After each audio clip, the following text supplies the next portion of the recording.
त्याच्या पोराच्या पायाजवळ बसायचं, ज्याचं आयुष्यभर गाई चारण्यात गेलं, गाईच्या शेपट्यापीर गायण्यात गेलं, याच्या गोमयाने गोमूत्राने हात बरबटलेले आणि म्हटले मी याच्या पाया जरा म्हटलं हिड रगेल होतं ते उशाला जाऊन बसलं.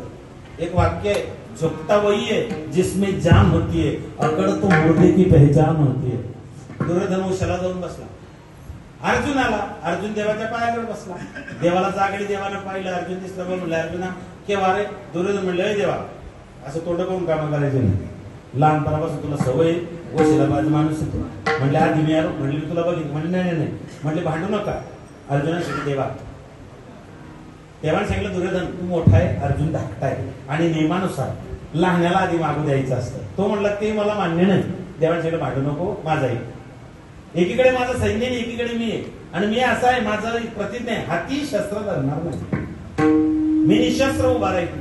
दुर्योधन मनातल्या मनात म्हटला जर तू शस्त्र हाती धरणार नाही, तू तर चहा पाण्याला सुद्धा मागे, तू येऊच नको, तुझं सैन्य ते देव म्हटलं घेऊन जा.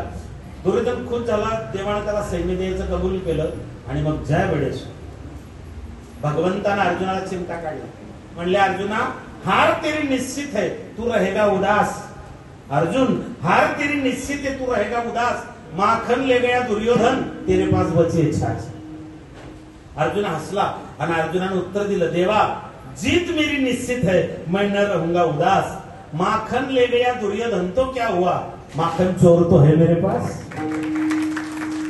एक पुन्हा मिले सारी दुनिया मिले तो क्या, आपुला तो एक धरलाचे तीन. म्हणून ऐका यश जिकडे भगवान आहे तिकडे यश आहे. हेची माझी सर्व जोडी म्हणजे फायदा.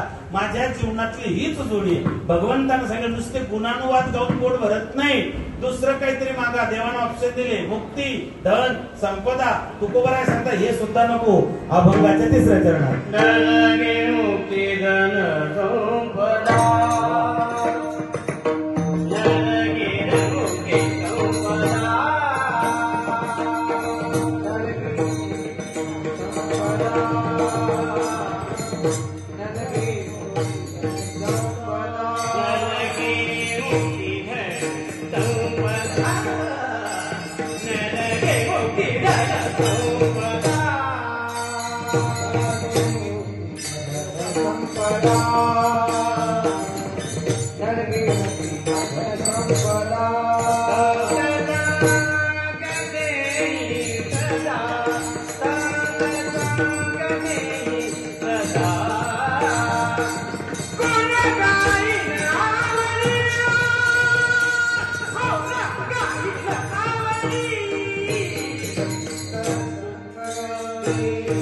Da